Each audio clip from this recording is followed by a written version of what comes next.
Welcome to our Advanced Research in Impractical Science Center located on Vineyards. Here to show what happens when a 45-ton tank rams a 120-ton Super Heavy.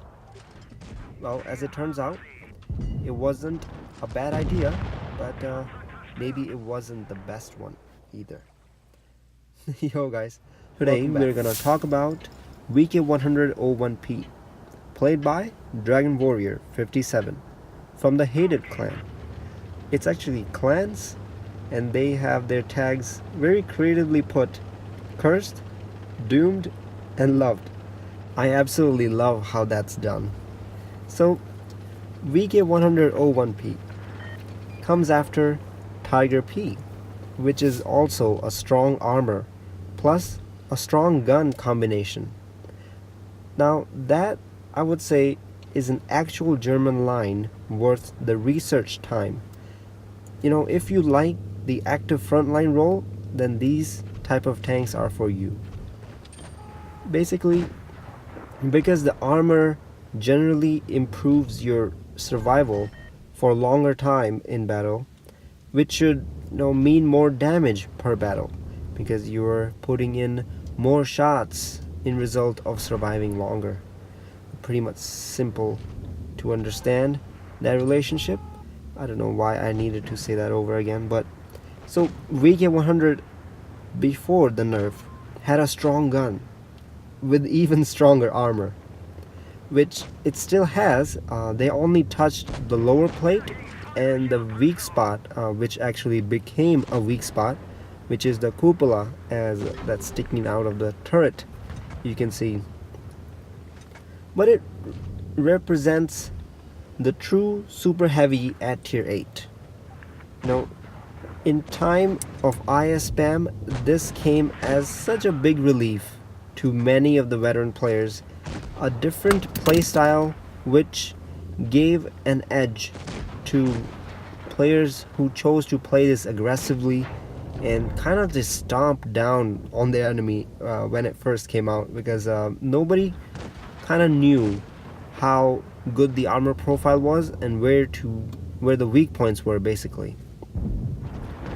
And since IS spam is kind of like long time issue of tier 7 and 8, this tank completely flips that on top, as we see people who choose to ram this thing. Yeah, well, except that the guy in the Panther who did it, that was different. But don't ram it. Don't do it. So after the gun handling nerf, it still stands strong. It still has a 460 alpha, and it really punches hard. Who knew giving snappy gun to a Super Heavy might make it OP? But it actually gets a tier 9 gun at tier 8.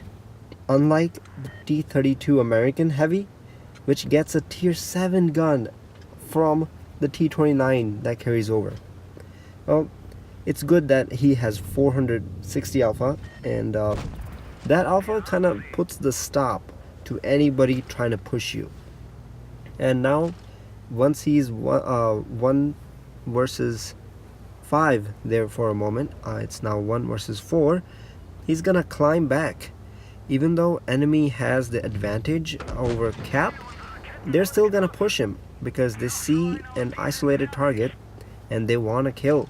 And this T-29 doesn't realize maybe the alpha, he hasn't thought about it. And look at that, the traverse even on this big hunk of armor is pretty good. It turns and snaps. Obviously in the close proximity it's very possible. And right here, he's gonna take that T-29 back to the garage. Now, turning this battle into 1v2 with Cap advantage on his side, because now he killed quite a big bunch of enemy tanks. Now it's the strong contender AT-15. Its gun doesn't obviously have the alpha strike, but it definitely has a sting, and it stings fast. So Warrior is gonna bleed few HP to this guy, and right here he's gonna close in the distance, well, by putting T-29's wreck in the way of its gun, which kind of a bad play on the AT-15. Now he just needs time to reload and maybe think about those caps because they are climbing fast. That T-54 has capped A, so now all the cap advantage goes to the red team. So let's see if he's able to win this one. But man, oh man, what a good climb. There he sees, and maybe before the nerf that shot would have hit. But I didn't want you guys to get used to the big carries with snappy wins. I had to show you a reality. This is reality, where supremacy kind of screws you over, and despite 4.5k damage, maybe the game isn't won, which sadly happens here. And that 54 is wise man, doesn't poke again after his first mistake got unpunished. So Dragon Warrior got 4.5k damage, Steel Wall obviously, and crucial contribution because of 6 kills. Oh my dude, you could have had 7 kills if that shot connected on the 54. Which, the process of getting to that point was pretty good. Defended off, stood strong, and just does his job. And it's just a design of the Faust map, which is very small openings and then multiple flanks, and things just got bad quickly.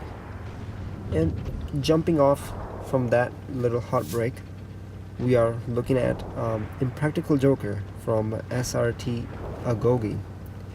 He's also in his 100 OP, and right here kind of looks like a 2v4, and enemy is gonna push him from almost all sides, and they're gonna struggle to pen, which is quite natural. He's in the VK 100 OP, and right here he turns 1v3, and just look at enemy team how they approach this challenge.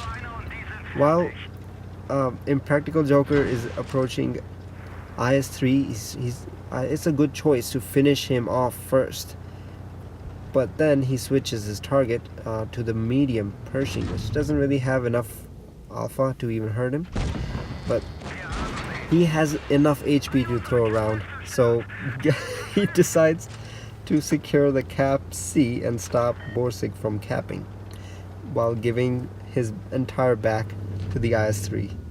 Which, well, if you're obviously giving a back, IS-3 should pen.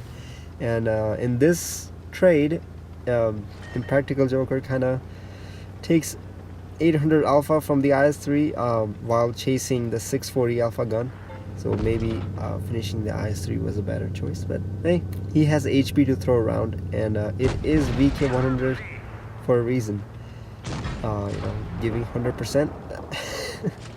He's gonna shut down this Borsig, who doesn't really have much choices at this point than to go back to the garage, and now turning his attention back to the IS-3.